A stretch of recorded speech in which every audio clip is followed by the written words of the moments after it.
perbincangan tentang Pilpres 2024 memunculkan satu hal yang menarik ya, tentang peranan Pak Jokowi sebagai presiden yang sekarang masih berkuasa, tetapi punya dampak dan pengaruh yang luar biasa. Salah satu pernyataan yang menurut saya menarik untuk kita angkat ya, itu pernyataan dari M. Kodari, Direktur Eksekutif Indobarometer. Dia bilang bahwa beberapa waktu lalu dia bilang bahwa peranan Jokowi itu sentral dalam pemenangan Pilpres. Nah, kalau kita lihat dengan situasi sekarang ya, misalnya dari hasil survei kan, misalnya SMRC, survei terbaru SMRC, misalnya yang paling tinggi kan dan seimbang itu Ganjar dengan Prabowo gitu ya. Anies di tingkat buncit lah ya. Ganjar dan Prabowo yang notabene dianggap sebagai orang dekatnya Jokowi. Jadi ini all Jokowismen lah, banyak orang bilang begitu. Nah, jadi ini bagaimana ini? Menarik nih, antara di satu sisi Jokowi memerankan peranan yang masih sentral gitu ya, di dalam kepemimpinannya terkait dengan Pilpres. Di sisi lain, konstelasi politik capres itu seperti itu gitu. Nah, saya ingin langsung berdiskusi dengan Mas Kodari ini. Menurut Anda gimana itu soal peranan Jokowi dalam Pilpres 2024? Ya, menurut saya Jokowi kingmaker ya yang sesungguhnya pada hari ini, dan kingmaker yang bersifat menyeluruh. Kalau ketua partai kan bersifat menjadi kingmaker juga tetapi lebih parsial. Alasannya ada dua. Pertama, pada hari ini tingkat kepuasan kepada Jokowi itu sangat-sangat tinggi. Terakhir surveinya dari Lembaga Survei Indonesia angkanya 82%. Orang yang puas kepada dibanding dengan SBY pada periode yang sama. Nah, sangat menarik kalau dibandingkan dengan presiden sebelumnya itu Pak SBY. Saya ingat kok waktu kami survei ya, Indobarometer survei setahun sebelum coblosan tahun 2013 kami survei ya, kan pemilu berikutnya 2014, tingkat kepuasan kepada SBY itu hanya 35%. Bahkan survei akhir 2012 kalau tidak salah SMRC itu kepuasannya cuma 30%. Tidak mungkin seorang SBY memainkan peran sebagai kingmaker dan mempengaruhi pemilih dengan tingkat kepuasan cuma 30% gitu. Masyarakat tuh nggak akan ngikutin dia gitu. Nah, yang kedua memang Pak SBY waktu itu sibuk dengan problem di kasus korupsi dan yang lain-lain di Partai Demokrat. Internal gitu ya. Partai Demokrat. Problem internal Demokrat. Sehingga boro-boro mau ngurus partai lain atau konstelasi politik yang lain, untuk konstelasi politik internalnya pun dia kerepotan gitu. Nah, dengan tingkat kepuasan 80%, maka endorsement atau dukungan Pak Jokowi menurut saya sangat menentukan. Kita urut nih ya. Pertama, nasib oposisi atau koalisi perubahan atau kandidat perubahan itu sangat ditentukan oleh tingkat kepuasan kepada Pak Jokowi. Anies Baswedan itu peluangnya untuk naik surveinya itu baru terbuka kalau kepuasan kepada Jokowi itu rendah. Misalnya katakanlah cuma 40% atau 30% deh, seperti SBY pada periode yang sama. Pada periode yang sama begitu. Pada saat itu ya, orang dengan battle cry atau dengan slogan perubahan tentunya akan lebih menarik bagi masyarakat, karena masyarakat kan nggak puas dengan kondisi yang ada. Nah, tetapi dengan tingkat kepuasan 80%, maka suaranya Mas Anies itu kan selalu nomor 3, sulit beranjak dari angka 20, bahkan cuma 15, 16 gitu. Sesungguhnya itu paralel dengan hasil survei bahwa yang tidak puas kepada Pak Jokowi itu ya kisarannya ya 15 sampai 20% gitu. Kalau tingkat kepuasan kepada Pak Jokowi cuma 30% katakanlah, saya percaya bahwa Anies bisa jadi akan nomor 1 gitu. Itu pertama. Nah, yang kedua, di luar Anies Baswedan ada Ganjar dan Prabowo gitu. Yang notabene dua-duanya bagian dari pemerintahan dan battle cry-nya adalah kesinambungan. Ganjar adalah kader PDI Perjuangan, ya, sama partainya dengan Pak Jokowi. Ganjar adalah gubernur Jawa Tengah dan Prabowo masuk sebagai menterinya Pak Jokowi. Dan selama ini kebijakan Partai Gerindra selalu mendukung pemerintahan Pak Jokowi, begitu. Jadi sebetulnya sekarang ada pertarungan internal gitu. Ini sibling rivalry kalau bahasa psikologinya gitu. Jadi perang saudara lah dalam tanda kutip begitu antara Mas Ganjar rivalitas saudara ya, antara Prabowo dengan Ganjar Pranowo. Nah, dalam kasus Ganjar dan Prabowo, menurut saya yang lebih tergantung pada Jokowi itu nasibnya adalah Ganjar. Kenapa saya berani mengatakan suaranya Ganjar itu suaranya Jokowi? Pak Jokowi itu kalau konstitusi tidak membatasi nih ya, boleh 3 periode. Saya hakul yakin itu mayoritas dukung loh, gitu ya.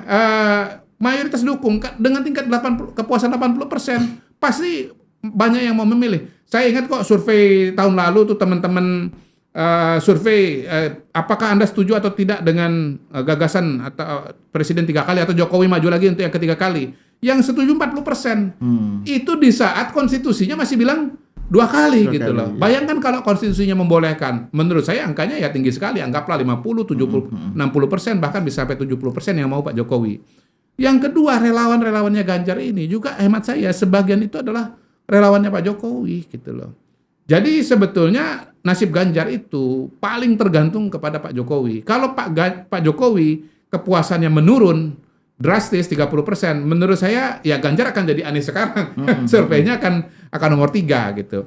Tetapi pada hari ini dengan kepuasan Tapi kepada itu sebelum dideklarasikan oleh PDIP atau nggak ada pengaruhnya? Tetap, maksudnya kalau Ganjar setelah dideklarasikan PDIP, dia tetap sangat bergantung pada Pak Jokowi. masih menurut saya tetap bergantung. Walaupun kemungkinan ada perubahannya. Tapi poin saya yang paling penting sebetulnya sebelum sampai ke sana adalah peristiwa batalnya Piala Dunia U20 ya, yang diawali oleh presiden antara lain itu pernyataan Ganjar yang menolak kedatangan tim Israel. Menurut saya itu menjadi game changer gitu loh. Pada hari itu seorang Ganjar Pranowo telah menjadi antitesis Jokowi. Ikut oposisi juga dia terhadap Jokowi gitu. Dan kalau kita lihat survei, kenapa ini penting? Ternyata mayoritas itu suaranya sama dengan sikap Pak Jokowi. Saya lupa surveinya siapa, apa indikator atau lembaga yang lain itu ya. Yang pertama nih, ditanya ya, setuju atau tidak olahraga dicampur dengan politik? Pertanyaan ini kaitannya dengan pernyataan Pak Jokowi, olahraga jangan dicampur dengan politik kan begitu. Ternyata yang menolak untuk dicampur alias sama dengan Pak Jokowi itu 80%. Yang setuju dicampur 20% gitu. Yang kedua, setuju menerima atau menolak kehadiran tim Israel dalam Piala Dunia. 70% menerima. Itu kan lagi-lagi sama dengan Pak Jokowi. Nah, pada titik itu saya katakan Mas Ganjar akan turun suaranya. Saya ngomong kok di media, turun sekitar 5-10%. Lalu ada lembaga lain yang survei, bukan saya ya. Saya cuma mengajukan tesis, yang nguji lembaga lain gitu. Surveinya turun 8-9% gitu loh, surveinya Mas Ganjar gitu. Nah, walaupun kemudian setelah dideklarasikan oleh PDI Perjuangan, kelihatannya ada rebound begitu. Yang tadinya tukar posisi antara Ganjar nomor 1 menjadi Prabowo nomor 1, Ganjarnya melorot nomor 2, itu menjadi dalam tanda kutip lebih seimbang lah, balik seimbang lagi lah. Tapi kan kalau dibandingkan dengan sebelumnya kan Ganjar dengan Prabowo kan jauh gitu ya. Sekarang ini kan begitu Ganjar turun, Prabowo naik, sekarang jadi seimbang gitu setelah dideklarasikan. Dan menurut saya kenapa deklarasinya begitu cepat, mendahului dalam tanda kutip wacana yang dijadwalkan katanya bulan Mei atau bulan Juni. Saya cenderung lebih percaya bulan Juni ya, karena ada hari Juni, Pancasila 1 Juni, bulan Bung Karno segala macam. Itu mungkin menjawab ini karena begitu dilihat trennya menurun, buru-buru deklarasikan supaya ada efek nahan dan efek naik lagi gitu loh.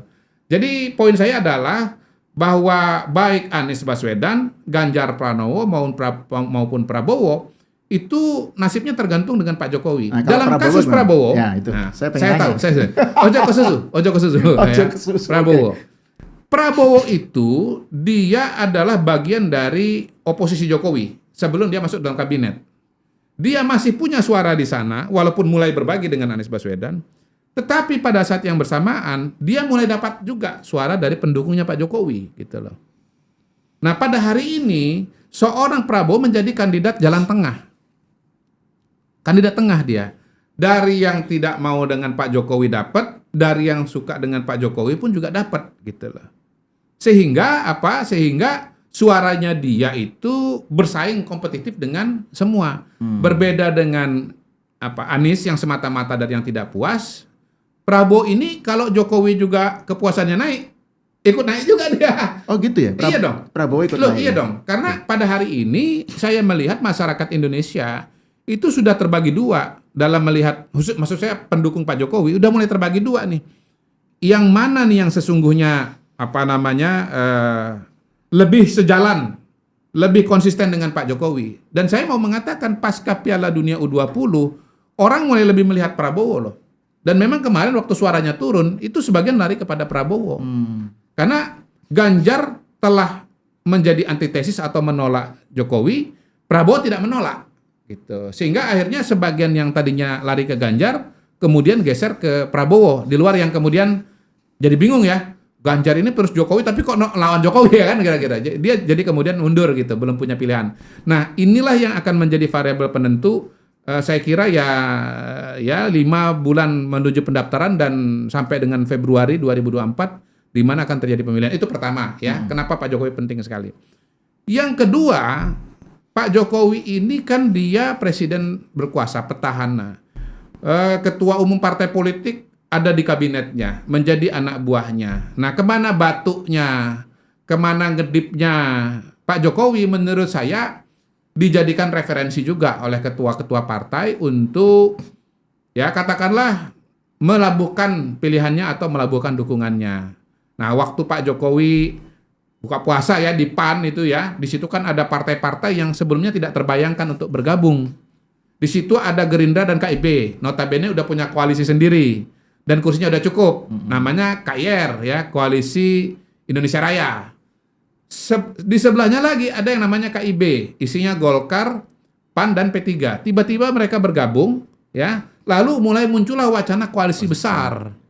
Gitu. Nah, koalisi besar ini menurut saya sedikit banyak itu adalah interpretasi mereka paling tidak terhadap apa kemauan Pak Jokowi gitu. Nah, saya berani mengatakan bahwa Pak Jokowi itu punya kemauan bahwa apa-apa yang sudah direncanakan, apa-apa yang sudah dipetakan itu dilanjutkan. Dan itu yang terkonfirmasi dengan pertemuan 6 partai politik di istana ya. Kan isinya apa? Isinya paparan Pak Jokowi mengenai tantangan pembangunan, ya harapan-harapan, peluang Indonesia menjadi negara maju, wacana mengenai optimalisasi bonus demografi dan seterusnya. Dan di situ tidak ada Nasdem. Nah, itu kan juga penting. Kenapa nggak ada Nasdem? Berarti kan mempengaruhi koalisi kan? Ya menurut saya sih wajar kalau nggak ada Nasdem. Karena yang dibicarakan adalah keberlanjutan. Sementara Nasdem battle cry-nya adalah perubahan gitu loh. Lo kok heran? Saya bilang kok heran kenapa nggak diundang? Ya otomatis lah. Anda kalau tuan rumah, ya wacananya keberlanjutan. Masa Anda ngundang yang mau mewacanakan perubahan? Gitu loh. Jadi ini hal sederhana yang kalau ada orang kemudian nggak ngerti ya menurut saya ya kurang wawasan atau kurang pemahamannya, kurang sensitif aja gitu loh. Jadi menurut saya Pak Jokowi ini akan berpengaruh terhadap ya peta koalisi yang ada. Termasuk juga misalnya soal wakil presiden. Ya misalnya ketika ditanya siapa Pak calon wakil presiden gitu kan. Ya ada Erick Thohir, ada Sandiaga Uno. Nggak usah dijawa-jawakan gitulah. Ya mencoba kan gitu kan boleh, namanya presiden saya kan begitu. Mohon maaf kalau salah, malam yang ngomong kan orang Palembang. Bagus juga orang Palembang mencoba menjiwai orang Jawa dan sebaliknya kan begitu kan. Intinya beliau menyebut 7 nama. Nah, saya melihat bahwa nama-nama yang disebut ini adalah nama-nama yang akan dipertimbangkan secara sangat serius oleh partai politik gitu. Karena itu bagian dari batuknya, dehemnya Pak Jokowi gitu loh. Dan soal cawapres ini biasanya kan cawapres itu kan nggak terlalu signifikan ya sebagai sebuah isu yang menentukan pencapresan. Tapi saat ini penting ya? Oh beda, ya 2024 ini sangat berbeda. Bahkan saya berani mengatakan pemilu 2024 itu pemilunya para cawapres. Wah menarik. Iya, karena kan calon presidennya kan elektabilitasnya kan nggak beda-beda jauh ya. Paling nggak antara Ganjar dengan Prabowo lah. Maka tipping point-nya atau penentunya adalah nanti di calon wakil presiden gitu. Walaupun ini juga tidak mudah, karena kalau kita bicara tipping point untuk pemenangan pilpres itu kan variabelnya elektabilitas. Ya, pada hari ini ya 3 nama, 4 nama yang konsisten di 4 besar itu kan ada Sandiaga Uno, ada Erick Thohir, ada Ridwan Kamil, ada AHY begitu. Tapi untuk memilih wakil presiden itu variabelnya lebih daripada elektabilitas. Ada variabel-variabel yang lain. Makanya saya sambil separuh bercanda mengatakan syarat jadi cawapres itu lebih berat daripada capres. Kalau capres kan yang penting elektabilitas kan. Yang lain-lain ikut aja. Oke, nggak apa-apa, yang lain-lain kita beresin lah kira-kira begitu. Tapi kalau wakil dicari elektabilitas, dicari kolam suaranya, dicari logistiknya, dicari dukungan partainya gitu. Nah, misalnya Sandi Uno. Jangan Sandi Uno deh. Misalnya siapa? MMD. Mahfud MD misalnya. Punya elektabilitas enggak? Mungkin punya, ya. Tapi kolam suara punya, tapi ada logistik enggak? Nah, disitulah kemudian Mahfud mungkin akhirnya nggak jadi sebagai calon wakil presiden, kan begitu. Atau misalnya Sandiaga Uno punya elektabilitas nggak? Punya. Logistik punya nggak? Nggak punya. Hah? Tapi Logistik nggak punya? Logistik punya, banyak banget, malah yang paling banyak ya. Tapi kalau bicara Nahdlatul Ulama misalnya, nggak punya kaki dia, bukan keluarga besar Nahdlatul Ulama. Ya. Saya punya kepercayaan juga bahwa semua calon presiden ini pengen wakilnya punya kredensial Nahdlatul Ulama. Karena ya dia adalah organisasi Islam tradisional dengan basis pemilih yang paling besar gitu. PDI Perjuangan, Ganjar Pranowo pasti mau Nahdlatul Ulama. Karena ini negara besar, nasionalis nggak bisa sendirian, harus bersama dengan golongan Islam. Golongan Islam ada dua, ada tradisionalis, ada modernis. Secara sosiologis, secara ideologis mereka lebih nyaman dengan Islam tradisional. Prabowo karena dia nasionalis, ya sama juga logikanya dengan Ganjar atau dengan PDI Perjuangan. Cari Islam tradisional. Apalagi dalam konteks bahwa misalnya ya Prabowo kuat di Jawa Barat, ya NU di Jawa Barat lemah, misalnya begitu kan. Kemudian Anies Baswedan, saya anggap dia secara tipologi itu Islam modernis gitu. Kalau ke nasionalis kejauhan. Malah nggak dapat dua-dua. Kalau nasionalis nggak dapat dua-duanya. Yang Islam modernis nggak jadi milih Anies karena wakilnya nasionalis. Yang nasionalis nggak akan tertarik milih juga karena Anies Baswedan. Iya gitu. Jadi Islamnya apa yang diterima? Islam tradisionalis juga gitu. Jadi menurut saya nanti kuncinya ini adalah ya calon wakil presiden dan mungkin dengan latar belakang Nahdlatul Ulama. Nah itu kalau misalnya ya kembali ke soal peranan Pak Jokowi nih, peran kunci Pak Jokowi dalam Pilpres 2024 kan sekarang kalau kita lihat hasil survei ya setidaknya saat inilah ya kan Prabowo sama Ganjar GP kan imbang dan dua-duanya dianggap sebagai orang yang dekat dengan Jokowi lah gitu atau di-endorse berasosiasi dengan Jokowi. Iya dan bahkan di-endorse kan oleh Pak Jokowi dengan caranya sendiri. Iya betul. Nah menurut Anda kira-kira nanti Jokowi akan berlabuh kemana dari dua pilihan ini? Saya itu early to call. Ini terlalu dini untuk early to tell. Walaupun ya kalau bicara peristiwa besar ya yang terakhir terjadi itu nanti akan dipengaruhi oleh peristiwa-peristiwa besar. Karena itu kita bicara peristiwa-peristiwa besar. Peristiwa besar yang menurut saya berpengaruh itu adalah soal Piala Dunia U20. Gitu. Sebelumnya saya mengatakan 60% itu Ganjar, 40% Prabowo. Tetapi pasca Piala Dunia, batanya Piala Dunia yang Pak Jokowi kecewa, ya kan, yang di mana Ganjar berhadap-hadapan dengan Pak Jokowi, maka 60% menurut saya lebih kepada Prabowo, Pak Jokowinya, gitu. Tetapi ini kan juga dinamis, nggak tahu kita peristiwa yang lain yang akan terjadi betul. Apa.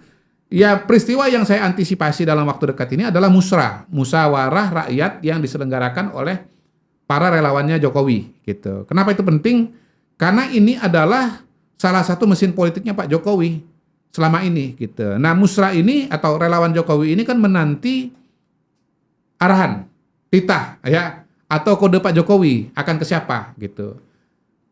Apakah akan keluar atau tidak kita nggak tahu ya arahan ini ya, bisa aja keluar, bisa juga enggak, gitu. Atau selalu bersayap. Iya, tetapi kalau misalnya keluar arahan dari Pak Jokowi pada acara musra tersebut, maka itu bisa jadi sinyal yang kita jadikan referensi.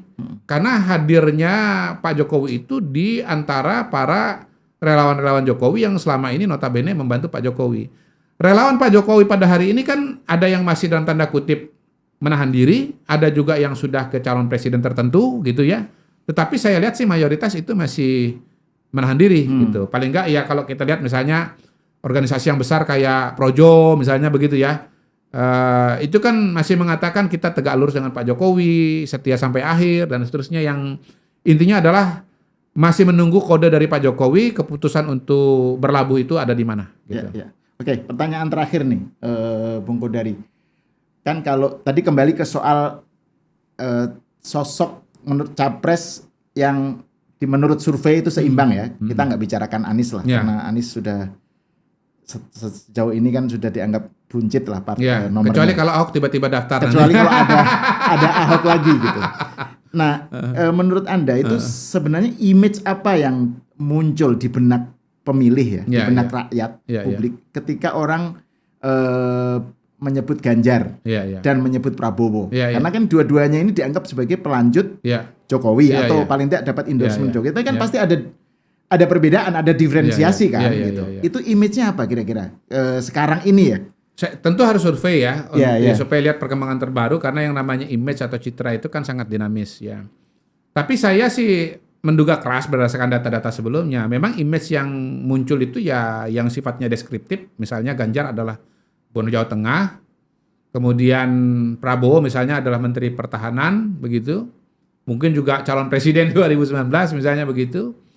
Di luar itu saya kira apa yang disampaikan Pak Jokowi waktu acara deklarasi bahwa Pak Ganjar itu orang yang merayat, ya. Sementara kalau Pak Prabowo kalau image-nya 2014-2019 itu konsisten, tegas gitu. Dan ya menariknya begini, 2014-2019 secara garis besar mayoritas masyarakat Indonesia itu memang terbelah menjadi dua kelompok yang sangat kontras secara selera kepribadian. Ya, terbagi antara mereka yang mau presiden itu merayat, 90% yang mau presiden merayat itu ke Pak Jokowi. Ada 10% yang menganggap Prabowo merayat. Sebaliknya yang tagline-nya misalnya waktu itu Jokowi adalah kita. gitu. Ya Pak, sebaliknya yang mau presiden yang tegas itu 90% kepada Pak Prabowo gitu. Ya saya kira sampai sekarang itu masih ada. Tapi apakah kemudian akan ada variabel-variabel yang lain? Itu nanti kita lihatlah perkembangannya ke depan gitu. Kalau Anies ingat saya waktu itu kalau nggak salah ada yang menonjol itu cerdas ya, pinter itu dari Anies. Ya. Ini terakhir, tadi udah terakhir, ini yang paling terakhir lagi. Iya, paling terakhir lagi. Terkait dengan soal citra ya, soal image. Kalau di pemilu sebelumnya kan narasi yang muncul ya untuk orang yang tidak memilih Prabowo atau menyerang Prabowo itu kan soal kaitannya dengan penculikan, ya kan, soal hubungannya dengan Orde Baru, Cendana gitu. Jadi Prabowo digambarkan dengan terkait lah dengan tradisi dengan kasus penculikan. Menurut Anda narasi itu masih bunyi nggak sekarang? Harus dijawab dengan survei. Oke. Iya, tetapi kalau kita lihat hasil survei-survei ya, saya ingat ya survei-survei 2014-2019 itu nggak terlalu besar.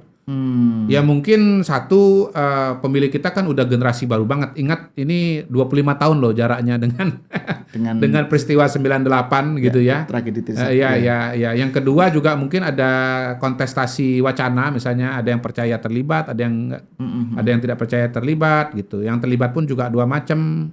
Apakah ini justified atau tidak justified gitu. Tapi masing-masing nanti akan punya Achilles heel-nya masing-masing gitu. Pak Anies ya tadi seperti disadari oleh Pak Surya Paloh itu mungkin Achilles heel-nya ada di isu politik identitas, orang-orang yang nggak mau agama dijadikan variabel misalnya itu akan menolak begitu. Mas Ganjar mungkin wadas peristiwa wadas apa gitu. Walaupun yang terakhir saya lihat agak banyak diangkat itu soal dia suka nonton film biru itu loh. Jadi serangannya itu jadi jadi norak gitu ya soal film porno. Iya, tapi kan begini. Itu kan menunjukkan berarti nggak ada isu yang substantif yang bisa dipakai untuk nyerang Ganjar. Pertama kan begini, yang namanya pemilih itu kan secara garis besar kan memang ada 3 macam. Pertama yang sifatnya rasional, yang kedua sifatnya kepribadian, yang ketiga itu sifatnya primordial. Jadi ada yang mengacu kepada primordialitas, ada yang mengacu kepada kepribadian, ada yang mengacu kepada rasionalitas. Mungkin harus ditambahkan lagi kepada hal-hal yang sifatnya trivial gitu ya. Hal-hal yang apa sih gitu. Tapi hal yang trivial buat kita atau buat satu kelompok masyarakat, itu buat kelompok yang lain bisa jadi bukan trivial. Bahkan sangat besar dan sangat menentukan. Ya disitulah kemudian menariknya pemilu. Kemampuan kita untuk membaca proporsi yang mana yang trivial, mana yang signifikan, mana yang besar, mana yang kecil, itu sebetulnya menentukan kemenangan. Pada akhirnya kan politik itu soal persepsi. Mohon maaf ya, kenapa isu itu diangkat? Karena menurut saya di kelompok yang tertentu itu, yang mayoritas dekat dengan Chandra, itu isu sensitif itu, dosa besar. Iya, bagi yang lain itu dosa kecil atau bukan dosa, sesuatu yang manusiawi, tetapi bagi yang lain itu dosa besar. Besarnya A-nya panjang, besar gitu. Nah, begitu itu dianggap dosa besar, maka jangan harapkan dia akan memilih Anda. Oke, terima kasih Mas Kodari atas diskusinya. Pemirsa, kita bertemu lagi di episode berikutnya.